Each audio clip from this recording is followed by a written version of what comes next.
Nah, balik lagi nih ke konten favorit kalian, yaitu konten Q&A, di mana di sini gue bakal jawab semua pertanyaan kalian seputar e-commerce, mulai dari Shopee, Tokopedia, TikTok Shop atau Shop Tokopedia gitu ya, affiliate dan lain sebagainya. Oke, kita langsung mulai. Yuk, pertanyaan pertama.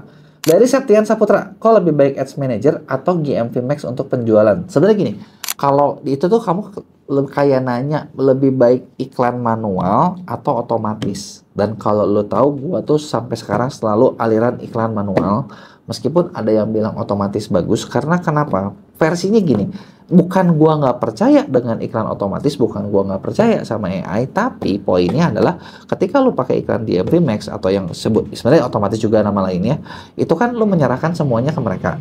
Nah, datanya gitu ya, kita nggak bisa ngecek juga nih yang bagus kayak gimana. Contoh gini nih, kayak di TikTok GMV Max-nya dia cobain semua affiliate, semua konten tentang lo dia cari, dia coba iklanin. Dan ini tuh kelihatan bagus kalau produknya udah bagus. Karena gini, gue cobain di beberapa seller kan, kalau kita di kita udah nyoba banyak banget gitu yang kita cobain. Nggak semuanya bagus. Yang lebih jelek ada nggak? Banyak. Yang bagus ada nggak? Ada juga. Gitu kan. Kenapa kayak gitu? Apa kitanya salah? Kagak. Emang kayak gitu. Lagian gini, coba deh lo pikirin. Pakai logika aja ya menurut gue ya. Kalau si platform itu bisa kayak gini mesin pelaris kayak tuyul, semua orang juga pengen kan. Bener nggak? Semua orang juga bayar-bayaran kan. Nah, terus ketika semua pakai GMV Max, nggak mungkin semua GMV Max bagus. Bener nggak? Nggak mungkin, karena pasti ada yang failed-nya. Gitu kan. Sekarang gini lah, kayak semua konten kan nggak mungkin semuanya perform juga gitu. Jadi logika gue di situ. Jadi kalau ditanya mending mana, lu Ads Manager, lu repot dikit, lu ngulik, tapi begitu dapat lu bisa ningkatin terus. GMV Max lu begitu dapat, terima dapat lumayan, tapi lu nggak bisa ningkatin. Yang ada lu pasti bakal turun terus.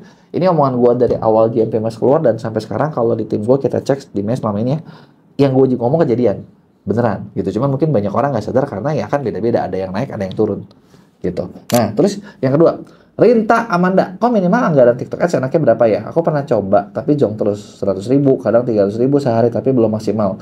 Untuk ROAS aku pilih angka 3,0, itu ada yang salah apa enggak? Sebenarnya gini, yang salah itu adalah kamu nentuin titik ROAS 3.0, tapi kamu nggak tahu salahnya kamu di mana. Sebenarnya gini, kalau misalnya nentuin ROAS kan enak ya, tulis aja mau berapa, tapi nggak jalan dan seringnya zong. Karena gini, kalau konsep iklan, itu tuh bukan kayak, gue mau 3,0 kasih dong, gue mau 5, gue mau 10, gue mau 100 kasih dong. Nggak, bukan gitu loh. Tapi kalau buat iklan itu yang lo harus tahu adalah pertama gini, kamu harus bisa analisa dengan tepat ketika kamu jalanin uang 100, 200, 300 ribu, itu kan ada data. Datanya lo baca, lo harus tahu kalau lo zong, gagalnya di mana. Apakah satu nih yang pertama, konten lo nyebar atau enggak? Ini kelihatan dari CPM. CPM-nya mahal atau murah? Mahal atau murah gimana? Tiap industri beda, tapi rata-rata kalau misalnya, sebenarnya kalau di kita ya di GBS ya, di TikTok global ya, kita tuh bisa ngecek berapa idealnya gitu ya teman. Kalau gue bilang rata-rata 10 ribu lah udah lumayan mahal, 15 ribu udah mahal gitu. Kalau CPM lo di atas segitu, udah iklan lo aja kagak nyebar, konten lo gagal, ganti itu konten gitu kan. Yang kedua, kalau misalnya CPM penyebaran udah oke, lihat respon pasar, orang ngekliknya bagus apa enggak. Kalau orang kagak ngeklik, berarti ada dua masalah, entah CTA lo nggak jelas, entah konten lo lagi gagal. Yang kedua adalah produk lu nggak menarik, penawaran lu gagal, ganti lagi di sini gitu kan. Nanti kalau ini udah jalan, penyebaran oke, respon pasar oke, orang beli kagak, orang kagak beli, berarti produk lu yang harus diganti, dibenerin gitu. Jadi itu caranya gitu kalau mau dapat bagus. Karena kalau nggak ya, lu pasti bakal gitu terus.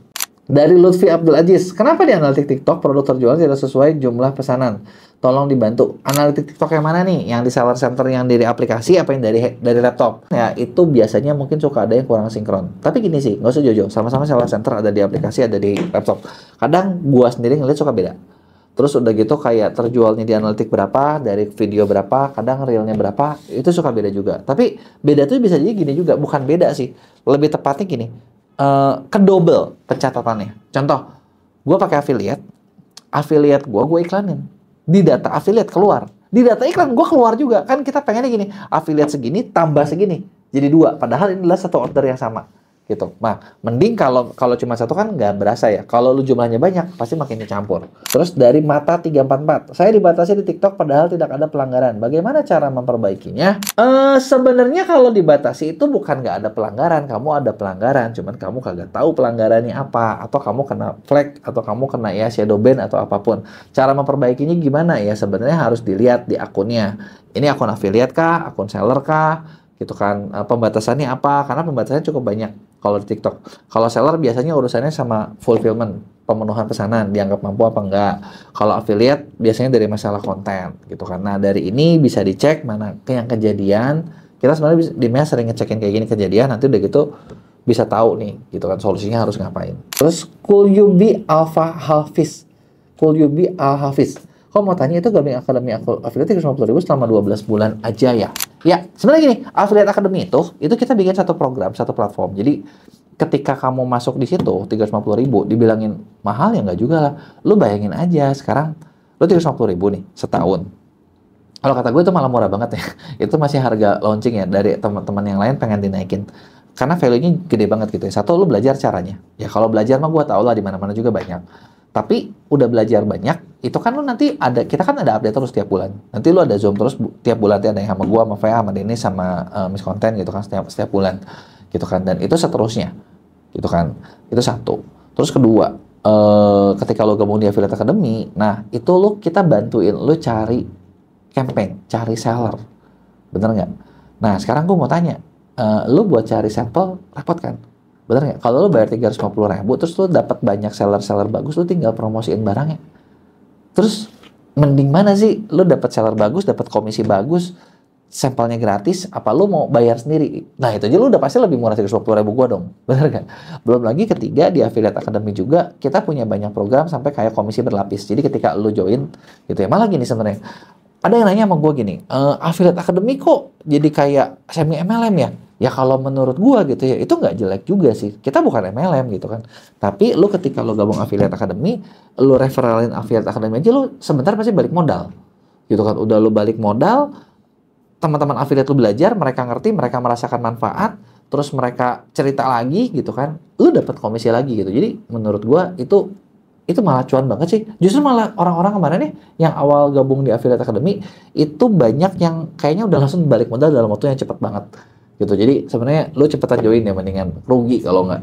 Terus Yone Gises, halo kok aku lagi live tiba-tiba di ban, gimana cara pulihin? Mana komunikasiku tidak bisa ditarik, mohon bantuannya. Kalau lu lagi di live terus tiba-tiba di ban, artinya lu ada pelanggaran, lu salah ngomong atau apa, atau terdeteksi lu ada pelanggaran aja. Pelanggarannya apa gue kagak tahu karena komentar lu nggak jelas menceritakan gitu kan. Ada solusi nggak? Iya, sebenarnya kalau misal tiba-tiba di ban berarti pelanggaran lu parah. Kalau misalnya nggak bisa ditarik, itu lu bisa sebenarnya kalau nanti itu bisa, nanti bakal bisa cair juga sih kalau lu di ban permanen juga, karena udah beberapa kasus seperti itu.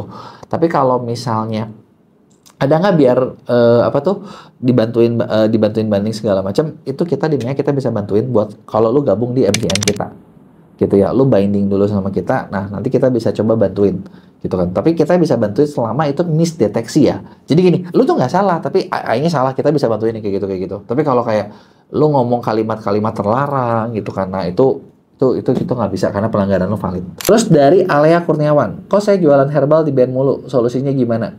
Herbal itu paling susah dijual di TikTok Shop. Nah, jujur, solusinya gimana? Lu harus di whitelist. Dan itu tidak mungkin terjadi kalau bisnis lu kecil. Jadi kalau yang gede bisa, yang kecil-kecil kagak bisa. Kecuali lu kerja sama kita di MEA, kita bisa bantuin lu buat whitelist. Memang kita ada service-nya buat kayak gitu. Gitu kan. Cuman ya balik lagi, lu worth it apa enggak? Terserah, jualan lu sebagus apa, selaku apa, lu nilai sendiri. Terus Riza Sinta, jika pelanggaran kebijakan diskon Shopee, apakah juga mempengaruhi penjualan kok? Ya iyalah, semua pelanggaran tuh kena, nggak ada yang kagak kena. Jadi hati-hati banget ketika kayak gitu kan. Makanya sebenarnya gini sih, kalau yang ini ya, kalau lo jualan ini itu gitu ya, kita di MEA banyak bikin program tentang itu, banyak bikin kelas tentang itu.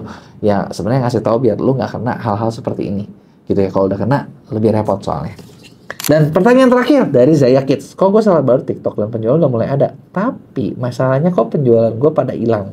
Ini gimana ya? Maksudnya penjualan lu hilang tuh gimana? Ratingnya hilang? Apa nggak jadi? Atau ini kalau penjualan hilang, jangan-jangan bukan hilang, lu kena cancel gara-gara lu klik prosesnya kelamaan, jadi pembelinya keburu cancel. Ya itu nggak bisa ngomong sih kalau kayak gitu. Tapi kalau di TikTok begitu dapat, lu harus cepet-cepet diproses biar nggak cancel ordernya ya. Oke, jadi itu dia tadi semua pertanyaan kalian seputar e-commerce, mulai dari Shopee, Tokopedia, TikTok Shop, Tokopedia gitu kan, affiliate gitu kan. Nah, buat lo yang masih punya pertanyaan lain, kalian bisa tulis di kolom komentar sini atau lo di video-video gue yang lain ya. Oke, sampai jumpa di Q&A berikutnya.